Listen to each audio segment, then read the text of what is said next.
जब से सबके अपने अलग अलग मकान हो गए।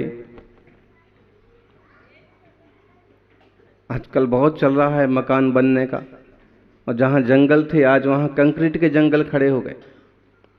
जब से अपने अपने अलग अलग मकान हो गए, बचपन में साथ खेलने भाई भी एक दूसरे के मेहमान हो गए। एक ही घर में रहते थे, एक ही चार दीवारी में रहते थे। एक परकोटा होता था, उसमें 2-5 कमरे या मकान होते थे। लेकिन अब सबके अपने अलग परकोटे हैं, अपने अलग मकान हैं। और फिर एक भाई दूसरे भाई से यहां भी जाता है तो मेहमान की तरह। कभी कभी ऐसे लगता है कि हम बहुत तेजी से स्वार्थ की ओर बढ़ रहे हैं। हम जरूर दोष देते हैं पाश्चात्य संस्कृति को कि वहां माँ बाप अलग सोते हैं तो बेटा अलग सोता है। छोटा बेटा भी हो तो उसका एक अलग रूम होता है। हमारे यहां ऐसा नहीं है, लेकिन हम उसी दिशा में बढ़ रहे हैं। बीच में एक दीवार उठने से दूरियां आपो आप बढ़ जाती हैं। साथ में रहेंगे, पास में रहेंगे, एक दूसरे का सहयोग करेंगे तो प्रेम बढ़ेगा। एक बात अभी आपने सुनी, पार्सल पहले 5-6 हजार आते थे, फिर 6-7 हजार आने लगे सागबाड़ा में। मतलब बाहर से कुछ माल मंगवाया है और उसकी गणना इतनी थी कि महीने में इतने होते थे, और अब 20 से 25 हजार। इसका मतलब है ऑनलाइन ट्रेडिंग, फोन पर या जो आजकल तरह तरह के सिस्टम्स हैं उसके हिसाब से आप बाहर से सामान खरीदते हैं और पैसे देने के लिए भी जाना नहीं पड़ता है। वो भी सिस्टम है कैशलेस, सीधा ट्रांसफर हो जाता है।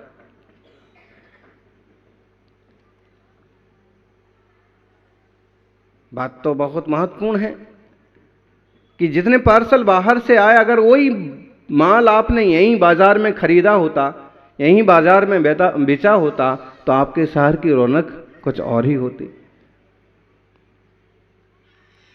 सुनने समझने में बात बहुत छोटी है, लेकिन इससे एक बात ये भी मालूम पड़ती है कि हम सिर्फ अपने स्वार्थ के पीछे, अपनी बचत के पीछे अथवा अपनी स्पेशलिटी दिखाने के लिए बाहर से माल खरीद रहे हैं, बाहर से वस्तु खरीद रहे हैं। लेकिन अपने गांवों का क्या होगा, गांव के दुकानदारों का क्या होगा? और सभी अगर इसी तरह की प्रवृत्ति करने लगे तो उस केंद्र का विकास कैसे होगा?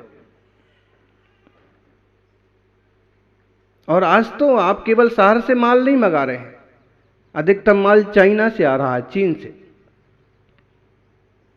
विश्व व्यापार के विरोध में नहीं है हम।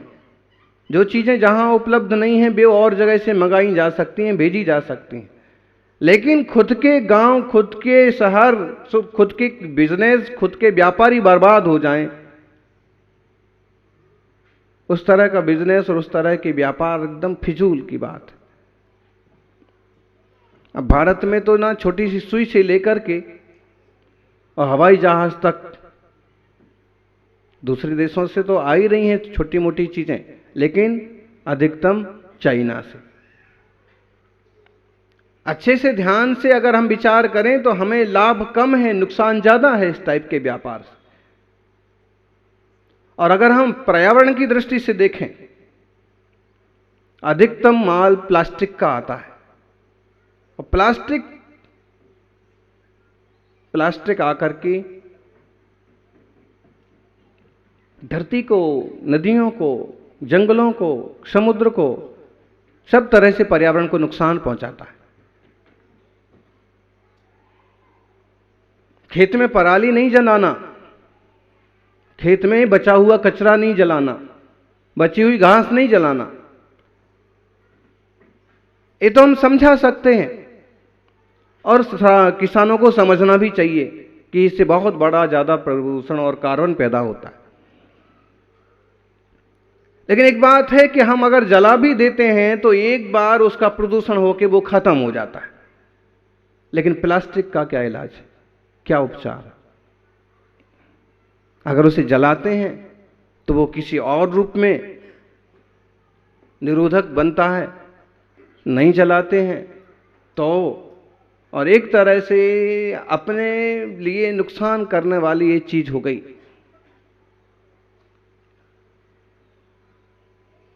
वो कथाएं आती हैं ना कि अपने ही तप से अपने ही घात करने वाले का जन्म हो गया, वैसे ही प्लास्टिक का कहो।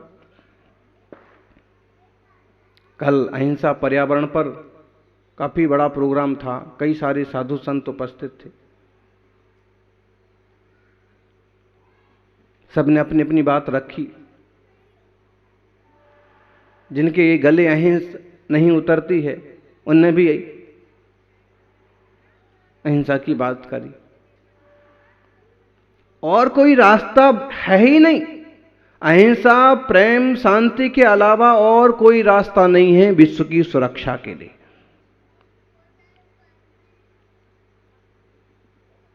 पशु पंछियों को सता करके भी इंसान सुखी नहीं हो सकता, ये बिल्कुल सत्य है।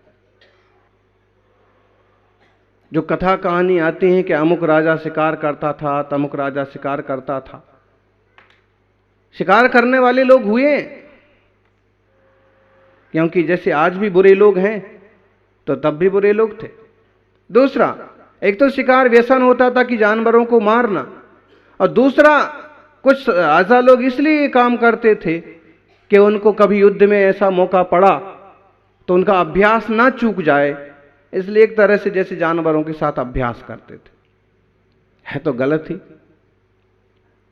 और गलतियों से हम गलतियां करने की शिक्षा नहीं ले सकते।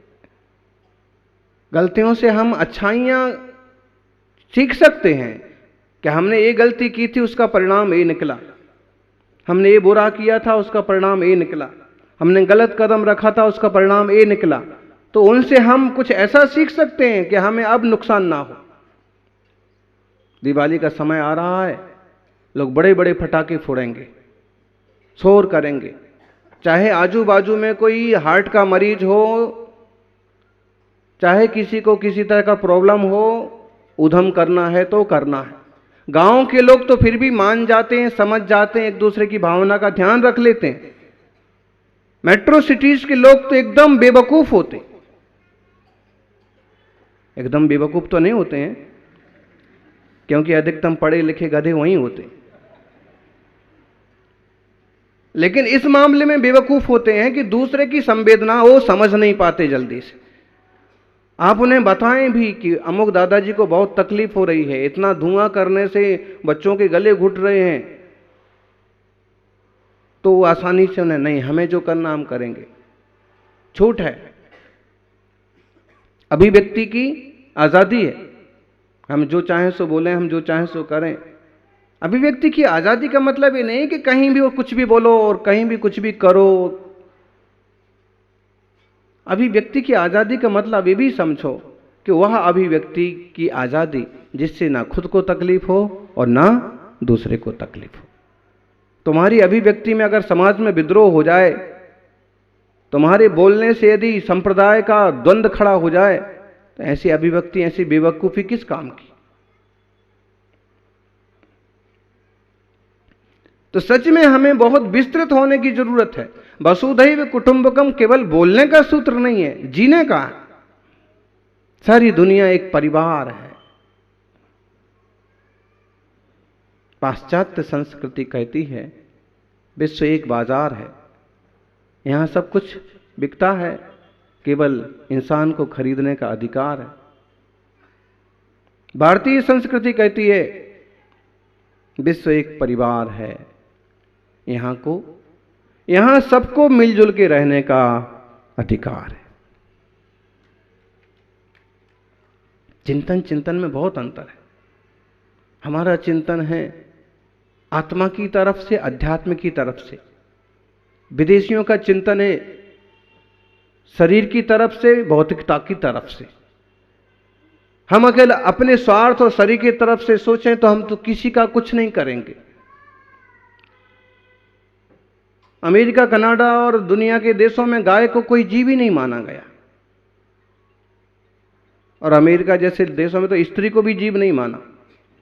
आज अभी कुछ सुधार हो रहे हैं कुछ वर्षों से, वरना उसे भी केवल उपयोग की चीज माना गया।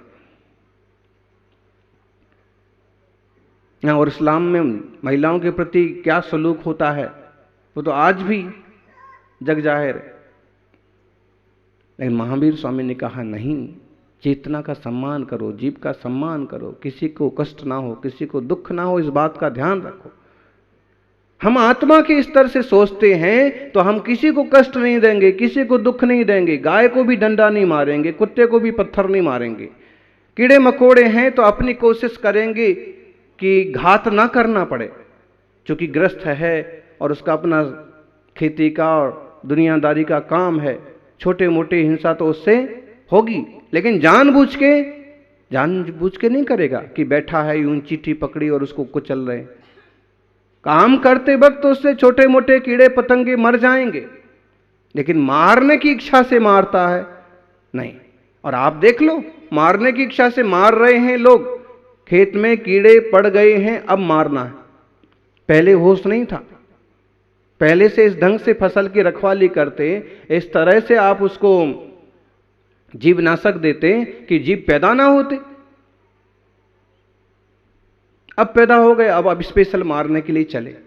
अब विचार तो करो, फसल में आप जो जहर दे रहे हैं जिससे कीड़ा मर सकता है, वो जहर को पौधा पिएगा, उसके फल पिएंगे, और फल खा करके इंसान जहरीला नहीं बनेगा, इंसान नहीं मरेगा। एक कुछ बात ऐसी हैं कि बड़ी समझने की है। कहीं ना कहीं हम अपना ही नुकसान कर रहे हैं, चाहे विदेशी आयात की तरफ से विचार करो, चाहे जहरीली सी, ये क्या बोलते हैं, कीटनाशक। और आजकल तो घर घर का फैशन हो गया है, और सफेद सफेद डिब्बा में भरा रहेगा, क्या बोलेंगे उसको, फिनाइल नाम रख दिए हैं, तरह तरह के नाम भी रख दिए, डॉक्टर फिनाइल, क्लीन, दुनिया भर के। अब बताइए, क्या 10 साल पहले घर साफ नहीं रहते थे, रास्ते और नालियां साफ नहीं रहती थी एक हद तक, और एकदम प्राकृतिक वातावरण था। कहीं गोबर बिखरा हुआ भी है तो कोई फर्क नहीं पड़ता था। कई बार तो घर गोबर से ही पोतते थे लोग, लिपते थे, क्या तकलीफ होती थी। अभी ये जहर डाल रहे हैं, कंपनियां जहर बना रही हैं घर सफाई के लिए, फर्श सफाई के लिए, दीपावली के लिए विशेष ज्यादा इसकी बिक्री बढ़ जाएगी, और लोग सफाई कर रहे हैं। ये जहर नालियों में से होके कहां जाएगा, कहां जाएगा बोलो, है? कोई आसमान में तो चला नहीं जाएगा ना, रहेगा तो जमीन पर, धरती पर, और धरती पर भी कहां जाएगा। किसान आंदोलन कर देते कि हमारे खेतों की तरफ नहीं आना चाहिए गटर का पानी, तो कहीं धरती तो पिएगी, कहीं तो जाएगा, कहीं तो रहेगा।